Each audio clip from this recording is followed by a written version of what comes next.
Il y a des circonstances de la vie, des moments de détresse ou d'impuissance, où même les moins religieux, même les plus sceptiques d'entre nous, laissent échapper une prière tournée vers le ciel.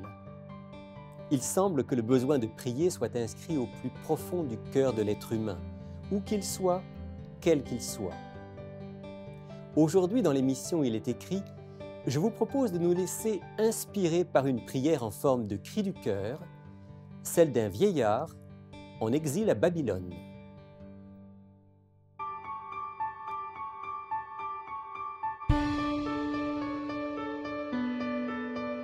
Il est écrit, une émission présentée par Rémi Ballet.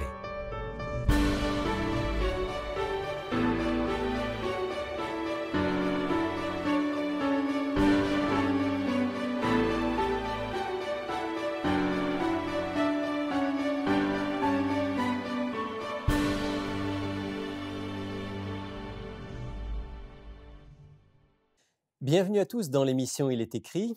Aujourd'hui, j'ai le plaisir, avec mon invité, de me plonger dans un livre de la Bible que j'aime énormément, le livre du prophète Daniel. Peut-être que pour vous, c'est un livre un petit peu étrange, mais vous allez voir que c'est un livre rempli d'histoires, de prophéties et d'enseignements pour chacun d'entre nous.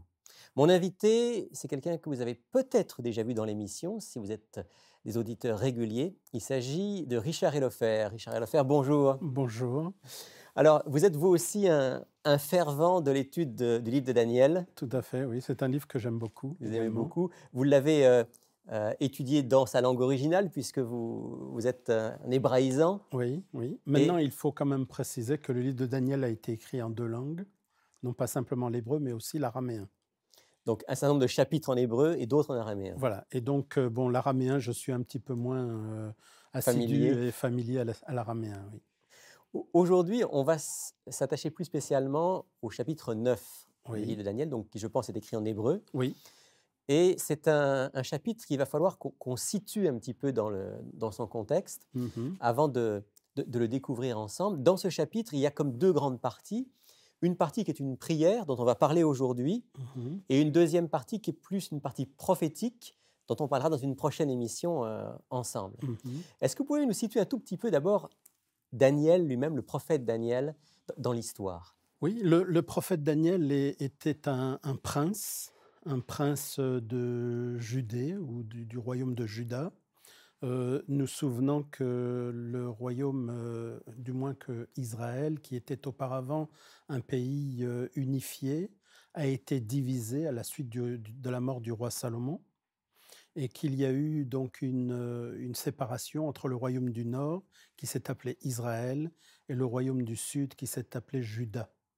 Le royaume du Nord a été envahi par les Assyriens un petit peu après, et puis il a pratiquement disparu de la circulation. Les provinces du Nord ont été assimilées au royaume assyrien. Les gens ont été déportés. Les gens ont été déportés, assimilés, etc. C'est ainsi qu'aujourd'hui on parle des 10 tribus perdues d'Israël.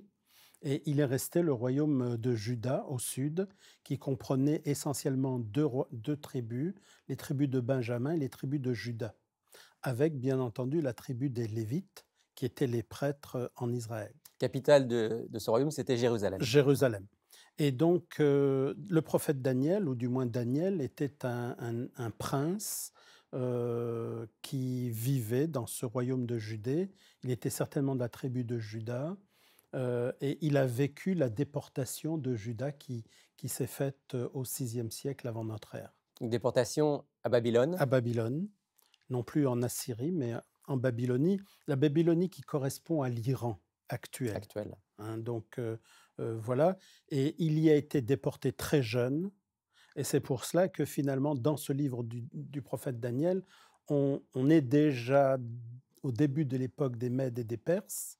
Et il est encore en vie, il est encore là, il est certainement très très âgé à ce moment-là, mais il est encore là. Donc Daniel a vécu à Babylone pendant très longtemps. On raconte une partie de son histoire donc, dans le livre de Daniel. Oui. Et là, quand on ouvre le chapitre 9 du livre de Daniel, Daniel est déjà un vieillard. Il est un vieillard, effectivement, puisqu'on nous dit que c'est la première année de Darius, fils d'Assuérus, de la race des Mèdes lequel était devenu le roi du royaume donc des Chaldéens. Alors, on va lire, si vous voulez, les premiers versets Mhm. de ce chapitre, puis ensuite vous allez nous préciser le contexte alors plus précis Mhm. de ce chapitre. Daniel chapitre 9 à partir du verset 1er. La première année de Darius, fils d'Assuérus de la race des Mèdes, lequel était devenu roi du royaume des Chaldéens, la première année de son règne, moi, Daniel, je compris par les livres qu'il devait s'accomplir 70 ans pour les ruines de Jérusalem, d'après le nombre des années dont l'Éternel avait parlé au prophète Jérémie. Je tournai ma face vers le Seigneur Dieu, afin de recourir à la prière et aux supplications par le jeûne, le sac et la cendre.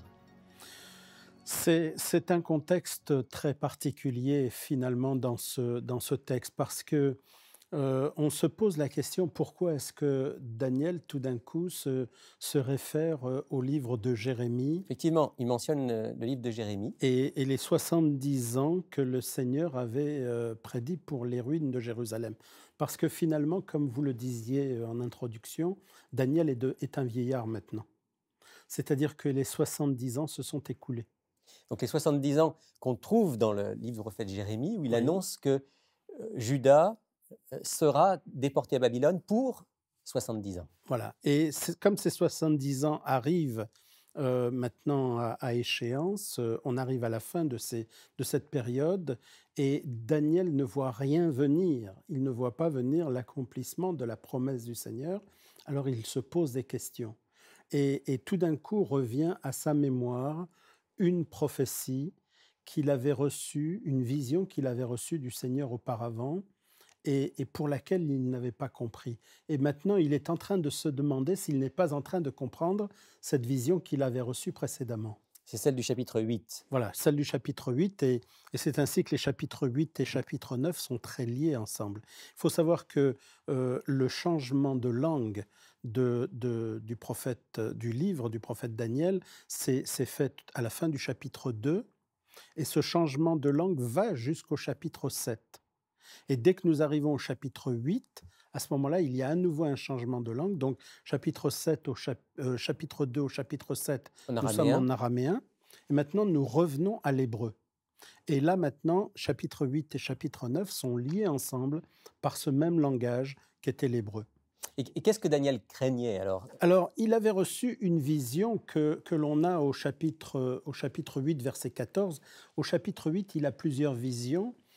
Qui sont des visions visuelles, c'est-à-dire qu'il voit des choses, en particulier les premiers 10 versets du chapitre 8, et puis ensuite il a une vision auditive, il entend quelque chose. Et ce qu'il entend au chapitre 14, et il me dit, c'est-à-dire l'ange lui dit, 2300 soirs et matins, puis le sanctuaire sera purifié. Le sanctuaire sera purifié, pour lui, c'est le temple de Jérusalem. Le temple de Jérusalem qui sera reconstruit. Et il a cette vision où on lui dit 2300 soirs et matins. Un soir et un matin dans la Bible, et depuis la Genèse, c'est une journée. Une journée. Donc 2300 jours. Et il sait que dans le contexte prophétique, une journée est égale à une année. Et alors, l'ange revient à plusieurs reprises dans ce chapitre 8 pour lui expliquer les visions. Mais cette vision du verset 14, on ne lui explique pas. Et il n'a pas compris, puisque à la fin du chapitre 8, il nous est dit qu'il était dans la stupeur à cause de la vision, il ne la comprenait pas. Tout à fait. Et il ne la comprend pas parce que les seules paroles que lui dit l'ange concernant cette vision, c'est au verset 26, où il lui dit « La vision des soirs et des matins dont il s'agit est véritable. Tiens pour toi secrète cette vision, car elle se rapporte à des temps éloignés. » C'est-à-dire que cette vision ne concernait pas le temps de Daniel, donc il n'avait pas besoin d'en savoir plus, il fallait qu'il la garde secrète. Et Daniel, là maintenant, on peut dire qu'il va tomber dans une sorte de déprime. C'est un petit peu... Lui va penser que finalement, cette reconstruction de Jérusalem et du temple, c'est pour très très loin. Voilà, ça a été reporté. Ça a été un grand délai, a été installé par Dieu, et il ne comprend pas pourquoi. Alors, il y a réfléchi longtemps parce qu'il y a quelques années qui nous séparent le chapitre 8 du chapitre 9. Et plus il pense à cette vision des soirs et des matins du chapitre 8, plus il ne comprend pas et il se replonge à ce moment-là dans les écrits prophétiques, et en particulier les écrits du prophète Jérémie, pour essayer de comprendre un peu plus. Et là, il voit qu'il y a 70 ans. Voilà, et c'est là qu'il se dit, mais comment ça se fait que le Seigneur me donne une vision maintenant sur 2300 ans, alors qu'il avait donné simplement 70 ans au prophète Jérémie? Et 70 ans, ça devrait être maintenant, quasiment, se dit-il. Mais oui, et le chiffre 70 est très intéressant parce que, en fait, dans la tradition biblique, c'est le chiffre du pardon. 70, c'est le nombre 70, du pardon. c'est le chiffre du pardon. On se souvient par exemple qu'à la fête des tabernacles, eh bien, il y avait 70 sacrifices qui étaient offerts. Et tout au long de la fête, pendant les 8 jours de la fête. Et le peuple d'Israël considérait qu'il y avait 70 nations symboliquement dans le monde, et il offrait un sacrifice pour le pardon des péchés de chaque nation qui était dans le monde.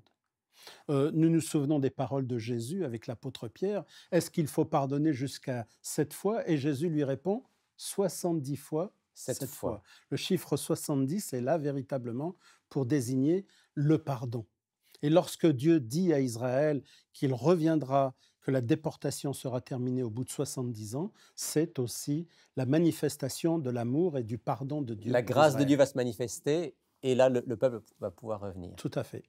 Mais Daniel a peur, craint quelque part que cette promesse-là ne se réalise pas. Oui, il est en train de se dire, mais finalement, si Dieu ne réalise pas cette promesse, c'est que le peuple d'Israël est véritablement très pécheur.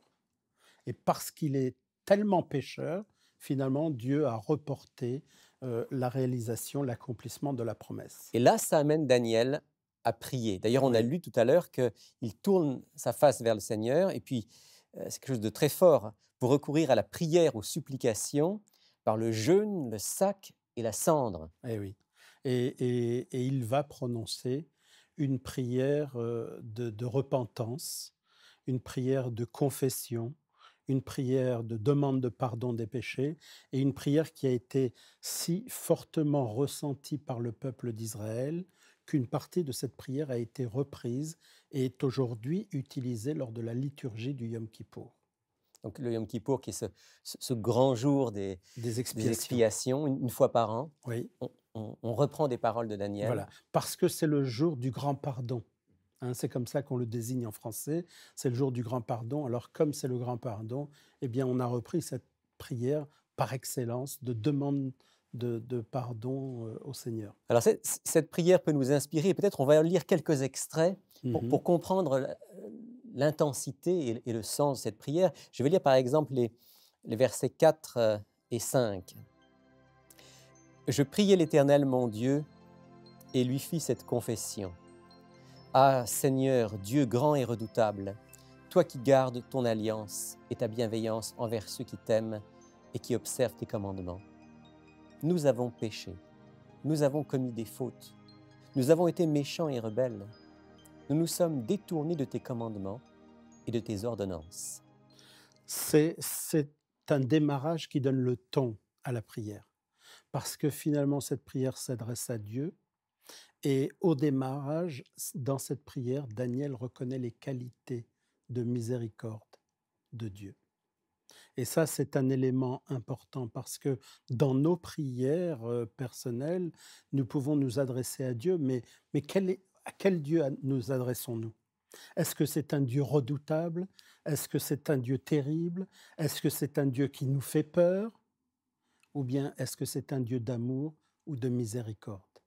Et ici, Daniel sait très bien qu'il s'adresse à un Dieu miséricorde, parce qu'il dit Dieu grand et redoutable, le Seigneur est grand, c'est celui qui a créé l'univers. Qui nous dépasse. Qui nous dépasse terriblement, mais qui garde ton alliance, c'est-à-dire c'est un Dieu fidèle, c'est un Dieu qui est proche de l'homme et qui ne renie pas ce qu'il a dit auparavant. Il a fait une alliance avec Israël, il a fait une alliance avec Abraham, Isaac et Jacob, et il garde son alliance. Et c'est aussi celui qui fait miséricorde à ceux qui l'aiment. Donc c'est le Dieu miséricordieux, c'est le Dieu qui pardonne, parce que le mot miséricorde, c'est le pardon. C'est le pardon. Hein?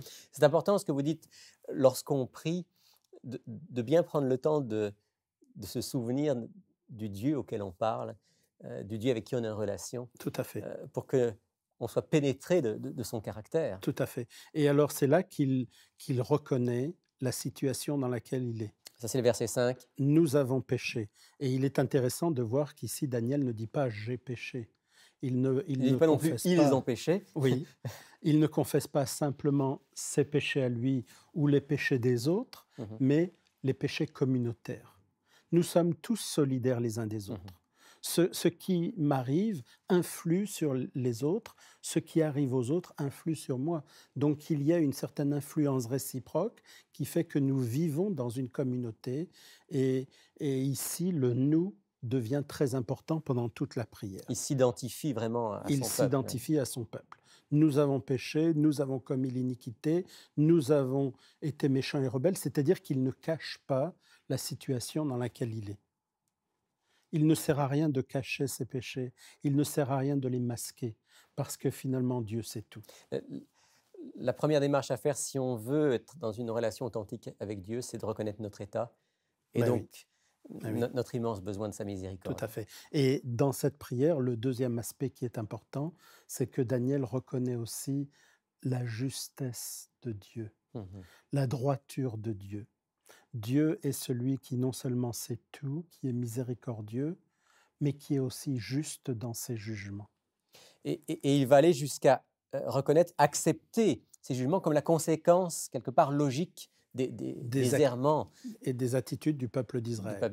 Et ça, c'est un élément très important aussi parce que ça me rappelle un petit peu l'expérience du roi David à la suite de son péché avec Bathsheba. Eh bien, finalement, il a pleuré, il s'est repenti et il ne se relevait pas de sa prière, de sa misère, de sa tristesse, jusqu'à ce qu'il a reçu une parole de la part du prophète qui lui donnait les conséquences de son péché. Et il les a acceptées. Et il les a acceptées. Et à ce moment-là, il s'est relevé. Et je crois que pour nous, c'est pareil.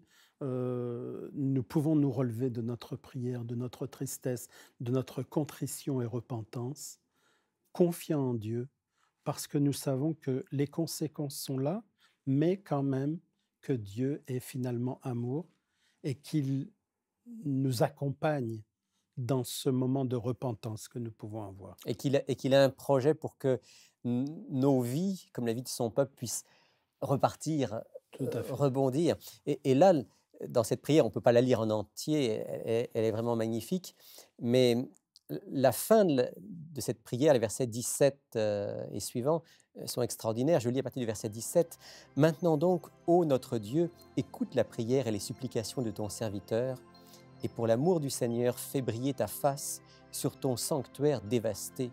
Mon Dieu, prête l'oreille et écoute. Ouvre les yeux et regarde nos ruines et la ville sur laquelle ton nom est invoqué. Car ce n'est pas à cause de nos œuvres de justice que nous te présentons nos supplications. C'est à cause de tes grandes compassions. Seigneur, écoute. Seigneur, pardonne. Seigneur, sois attentif.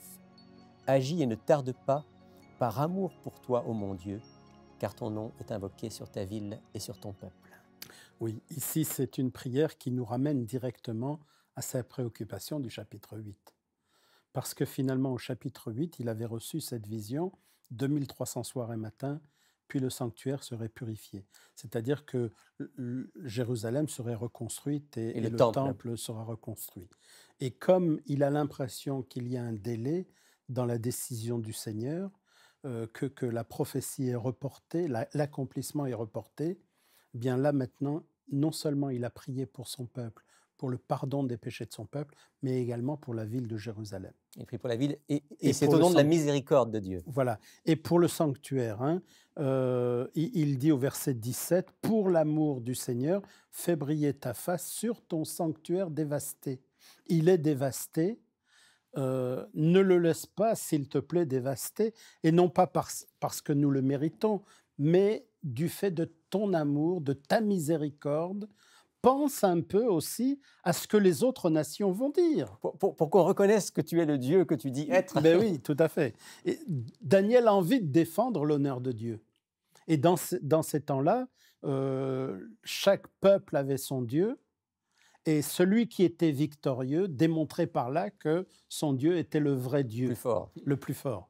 Alors il fallait qu'Israël soit le plus fort. Il fallait que le Dieu d'Israël démontre qu'il soit Se le manifeste. plus fort. Et pour cela, il fallait qu'il se manifeste et que cette ville soit reconstruite.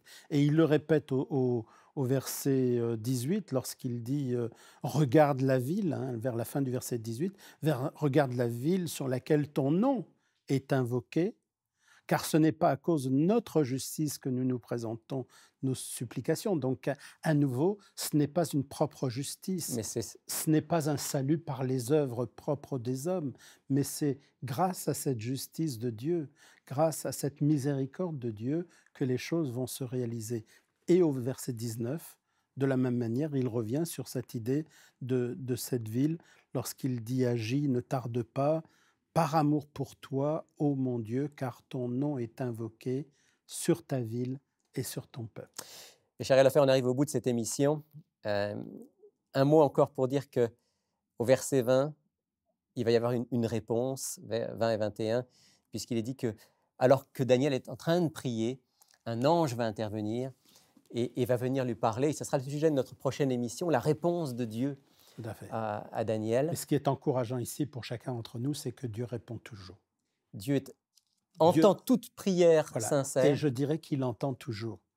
Il ne répond pas toujours comme on le souhaite, parce que Dieu est libre de sa réponse. Dieu peut nous répondre oui, Dieu peut nous répondre non. Ici, en l'occurrence, il va répondre à Daniel, oui, je vais t'exaucer, je vais exaucer ta prière, mais pas exactement comme tu le penses, exactement. Et c'est là ce qu'il faut retenir pour chacun d'entre nous lorsque nous prions. Nous pouvons être sûrs que Dieu entend notre prière et nous pouvons être sûrs que Dieu répond à cette prière. Simplement, il faut être dans l'état d'esprit d'accepter la réponse de Dieu telle qu'elle vient, comme lui l'a décidé, et non pas comme nous avons décidé. C'est un peu la prière de Jésus qui disait que ta volonté soit faite. Et non la mienne. Merci Richard Elofer. Voudriez-vous justement offrir une prière en terminant cette émission pour que Dieu puisse nous donner cette assurance de sa présence à nos côtés? Avec plaisir. Seigneur notre Dieu, notre Père Céleste, nous voulons à nouveau te remercier pour ces moments bénis et privilégiés que tu nous donnes de pouvoir ouvrir ta parole et d'avoir à présenter cette parole devant tous nos amis auditeurs. Seigneur, nous avons souhaité méditer sur cette prière du prophète Daniel et nous voyons à nouveau ta miséricorde, ta bonté. Nous voyons ta justice et comme tu es un grand Dieu qui répond à nos prières. Et nous savons, Seigneur, que tu réponds à chacune de nos prières comme tu as répondu à la prière de Daniel. Bien, Seigneur, que chacun des téléspectateurs qui nous regardent puisse sentir ta présence et la réponse à leurs prières, parce que tu es un Dieu d'amour. Au nom de notre Seigneur Jésus. Amen. Bonjour, je m'appelle Sylvain Duval et je suis responsable des cours bibliques à Il est écrit. J'aimerais personnellement vous inviter à approfondir les sujets abordés dans nos émissions à l'aide du cours Découverte. Cette étude explore tous les grands thèmes bibliques en relation avec notre vie quotidienne. Ce cours est entièrement gratuit. Vous pouvez le suivre par correspondance, par Internet et bien sûr en personne avec un instructeur. Inscrivez-vous dès maintenant à ilestécrit.tv ou tout simplement par téléphone au 1-866-729-3515. Et c'est le moment de retrouver France pour l'offre de la semaine. Bonjour France. Bonjour Rémi. Je suis contente d'offrir cette semaine, en fait, à nos auditeurs le livre « Apprends-nous à prier », qui est un lien direct avec le sujet d'aujourd'hui. C'est un livre très pratique. En fait, il est fait un peu comme un livre de méditation quotidienne. À chaque jour, il y a une question en lien avec la prière. Il y a à peine 2 pages, donc facile à lire. Il y a un verset, question, réponse et une prière à la fin. Une sorte de guide pratique de la prière. Oui, effectivement. Puis, il est très intéressant. On apprend beaucoup de choses. Oui, c'est un bon livre qu'on peut utiliser en petits groupes, c'est simple, c'est pas compliqué. Ça peut s'utiliser personnellement, en famille, avec un petit En famille, un très bon livre. Oui, puis comme on peut le réutiliser à chaque année. Un livre qui a été plusieurs fois présenté dans le cadre de nos émissions, oui. qui a toujours eu beaucoup de succès. Oui. Tu nous rappelles le prix? Oui, il est 20 $ plus les frais de port. 20 $ plus les frais de port pour Oui. cet excellent livre sur la prière, Apprendre Qu'on à prier. encourage, oui. Sylvain, à toi maintenant. Oui, c'est ça. À nous. Juste pour dire à vous aussi, parce qu'on a besoin La de question votre du jour. participation. Donc, Mario de Joliette nous pose la question suivante. Quelle est la signification du jeûne biblique? Quelle est la signification du jeûne biblique? Voilà. Plusieurs se Donc, posent cette c'est bien, question-là. bien spécifique, le biblique, parce qu'il existe différents types de jeûnes, comme qu'on sait. C'est pas sans lien d'ailleurs avec notre sujet sur la prière. Alors c'est vrai que dans un premier temps, aujourd'hui, quand on pense jeûne, on pense surtout pour des raisons de santé. Et on aurait bien des raisons dans la Oui. société de consommation dans laquelle on est de savoir Oui. jeûner de temps en temps. Pour les Donner un bienfaits- congé à notre système. Pour les bienfaits physiques, Pour les bienfaits physiques. même mental. Exact, exact. Mais évidemment, ce n'est pas le sens principal, en tout cas, du jeûne dans la Bible, puisque le jeûne est plutôt rattaché à la prière Oui.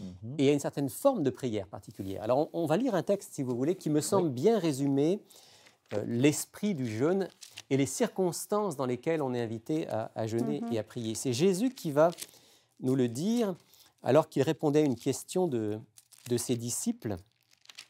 Dans l'Évangile selon Matthieu, au chapitre 9 et au verset 15, il dit ceci.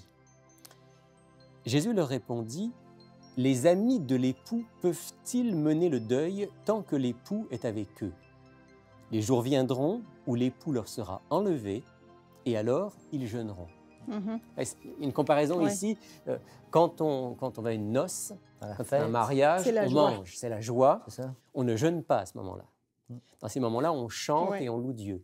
Par contre, quand on fait face à des difficultés, quand on est malade, quand on est dans le deuil, quand on a une requête urgente, importante à présenter au Seigneur, par exemple, la reine Esther va demander qu'on Oui, jeûne avec vraiment. elle C'est vrai. pour le salut du peuple. À ce moment-là, on jeûne et on prie. C'est comme si le jeûne, sans être du tout une sorte de pression sur Dieu, mais le jeûne nous rend capable à ce moment-là de l'ardeur de la prière, d'être entièrement dans la prière. On laisse de côté la nourriture, c'est moins important, on prie et on jeûne. Ouais, puis en même temps, quelque part aussi, de se rappeler le concept que dans le jeûne, c'est pas pour avoir des faveurs de Dieu. Je jeûne, donc Dieu va répondre Ouais, pour mériter à mes prières ton automatiquement. exaucement. Non, non, non. C'est vraiment la ferveur dans la prière.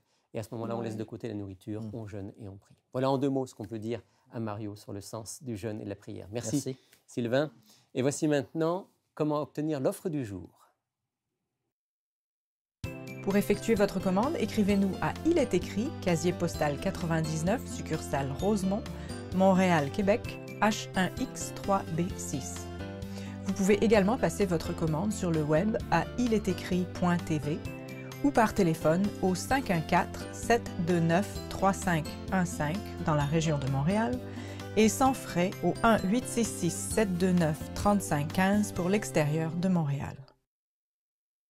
Voilà, c'est la fin de cette émission. Merci de nous avoir suivis encore aujourd'hui et merci d'être nombreux chaque semaine à nous faire part de vos réactions, de vos commentaires qui nous encouragent et qui nous aident aussi à ajuster nos émissions en fonction de vos intérêts. Je vous retrouverai avec plaisir la semaine prochaine avec toute l'équipe d'Il est écrit. Mais d'ici là, souvenez-vous, il est écrit « L'homme ne vivra pas de pain seulement, mais de toute parole qui sort de la bouche de Dieu. »